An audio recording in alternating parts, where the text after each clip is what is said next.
قبر میں جائیں گے انشاءاللہ جل جلالہ۔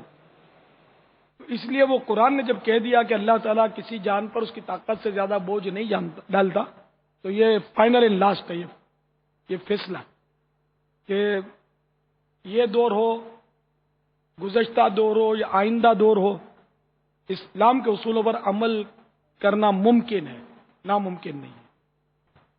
عمل کرو، آہستہ آہستہ راہیں خود ہی کھل جائیں گی۔ اگر اپنا ہی ہاضمہ خراب ہے اور خوراک نہیں چلتی تو وہ دوسری بات ہے، ہاضمے کا علاج کرے آدمی، خوراک کو تو برا بھلا نہ کرے کہ یار یہ چاول چیز اچھی نہیں ہے، یا روٹی بھی ٹھیک نہیں ہے یار، بس یہ جوس اچھی غذا ہے، کہ روٹیاں اور چاول ہیں ہی غلط، تو روٹیاں چاول غلط نہیں ہے بھائی، تیرا پیٹ غلط ہے، پیٹ کو درست کر تو لکڑ ہضم پتھر ہضم سب ہو جائے گا۔ ہاضمے کی خرابی کی وجہ سے یہ کہنا کہ یہ غذائیں درست نہیں، ہاضمہ درست نہیں ہے، غذائیں درست ہیں۔ تو اسی طرح اسلام کے سارے اصول درست ہیں، شریعت کے سارے احکام درست ہیں، آقا کی سب سنتیں درست ہیں۔ نظام ہمارا اپنا خراب ہو گیا، ذہن اپنا خراب ہو گیا، دماغ اپنا خراب ہو گیا، جعلی ترقی کا بھوت سوار ہو گیا، اس کی وجہ سے ہم لوگ پیچھے رہ گئے۔ تو آج بھی اسلام پر عمل کریں، انشاءاللہ بیڑا پار ہوگا۔ وہ کسی نے کہا ہے نا، آج بھی ہو جو براہیم کا ایما پیدا، آج بھی ہو جو براہیم کا ایما پیدا، آگ کر سکتی ہے انداز گلستاں پیدا۔ انشاءاللہ ہمارا ایمان مضبوط ہوگا، ہمارا عمل مضبوط ہوگا، اور اللہ اور رسول عز و جل و صلی اللہ تعالی علیہ وآلہ وسلم کے احکامات پر کما حق کو ہو، دل مطمئن ہوگا کہ یہ بس کرنا ہے، کر ڈالنا ہے، تو انشاءاللہ ہو جائے گا۔ دیکھو نا، جو مدنی حلیے میں رہتے ہیں، داڑھی بھی ہے، زلفے بھی ہے، امامہ شریف بھی ہے، چادر بھی ہے سر پر، اور پائچے بھی ٹخنوں سے بیچارے اونچے پہنتے ہیں، تو آخر یہ بھی تو جی رہے ہیں، کھا رہے ہیں، پی رہے ہیں، شادیاں کر رہے ہیں، بچے ہو رہے ہیں، سب کچھ ان کے بھی ہو رہے ہیں۔ پھر جو اسلامی بہنیں مدنی برقع اوڑھتی ہیں، شرعی پابندی پردوں کی بجا لاتی ہیں، آخر وہ بھی دنیا میں زندہ ہیں نا یار، بال بچے ان کے بھی تو ہیں نا، کام ان کا بھی تو چل ہی رہا ہے نا، کھانا پینا ان کو بھی تو مل ہی جا رہا ہے نا، کیا تکلیف؟ بلکہ ان کو جو سکون ہے، عاشقان رسول اور عاشقات رسول کو جو سکون ہے، ایسا سکون تو اربوں کھربوں روپے میں بھی خریدا نہیں جا سکتا۔ وہ اللہ کی دین ہے جس کو نصیب ہو جائے، اور یہ ملے گا انشاءاللہ عز و جل آقا کی سنتوں پر عمل کر کے۔ سنتیں عام کریں دین کا ہم کام کریں، سنتیں عام کریں دین کا ہم کام کریں، نیک ہو جائیں مسلمان مدینے والے۔ صلو علی الحبیب صلی اللہ تعالی علی محمد، واللہ تعالی اعلم ورسولہ اعلم، صلی اللہ تعالی علیہ وآلہ وسلم۔ توبوا الی اللہ، استغفر اللہ، صلو علی الحبیب صلی اللہ تعالی علی محمد۔ پاپا بھی وہ تھوڑی دیر پہلے نگران شورا نے وہ سوال کیا تھا کہ اگر وہ قنوت کو بھول گیا، دعائے قنوت بھول کر جو ہے وہ رکوع میں چلا گیا، تو اس طرح کسی نے لقمہ دیا تو آپ نے اس کا جواب دیا تھا، تو ساتھ یہ بھی تھا کہ اب وہ کرے کیا؟ یعنی اگر کوئی دعائے قنوت بھول گیا امام اور رکوع میں چلا گیا تو کیا وہ واپس لوٹ آئے؟ اسی طرح اگر کوئی اکیلا پڑھ رہا ہے تو کیا اس صورت میں وہ واپس لوٹے یا کیا کرے؟ وہ برائے کرم اس میں کچھ رہنمائی فرما دیں۔ یہ میرے پاس بہار شریعت جلد اول صفحہ نمبر 656 پر مسئلہ نمبر 6، یہ دعوت اسلامی کی مطبوعہ کتاب ہے، مکتبۃ المدینہ کی۔ اگر دعائے قنوت پڑھنا بھول گیا اور رکوع میں چلا گیا تو نہ قیام کی طرف لوٹے نہ رکوع میں پڑھے، یعنی دعائے قنوت رکوع میں پڑھے گا بھی نہیں اور قیام کی طرف واپس آئے گا بھی نہیں۔ اور اگر قیام کی طرف لوٹ آیا اور قنوت پڑھا اور رکوع نہ کیا تو نماز فاسد نہ ہوگی مگر گناہ گار ہوگا۔ اور اگر صرف الحمد پڑھ کر رکوع میں چلا گیا،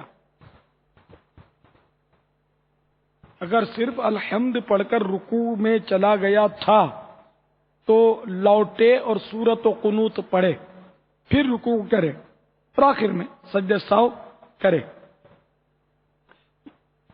یوں ہی اگر الحمد یعنی سورہ فاتحہ بھول گیا اور سورت پڑھ لی تھی تو لوٹے اور فاتحہ و سورت و قنوت پڑھ کر پھر رکوع کرے. مسئلہ نمبر 7. امام کو رکوع میں یاد آیا کہ دعائے قنوت نہیں پڑھی تو قیام کی طرف عود نہ کرے، یعنی قیام کی طرف لوٹے نہیں.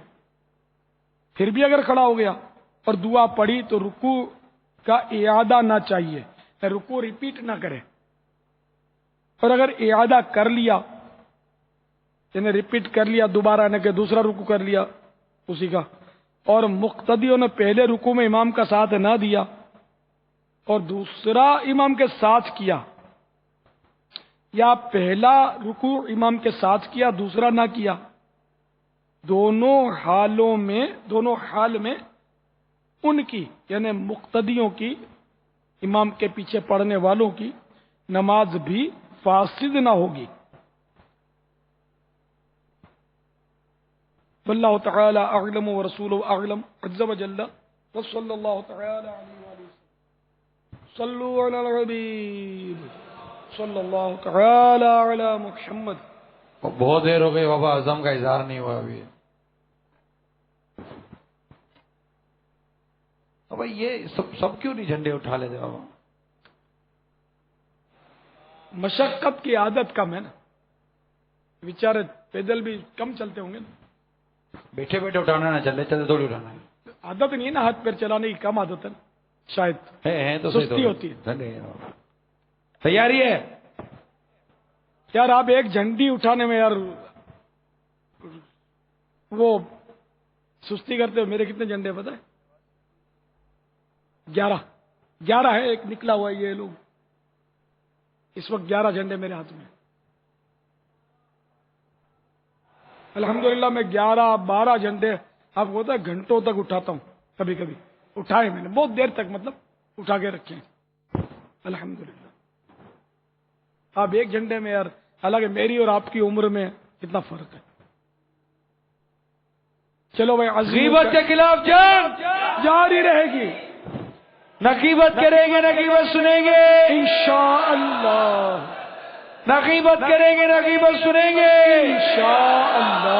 نقیبت کریں گے، نقیبت سنیں گے انشاءاللہ.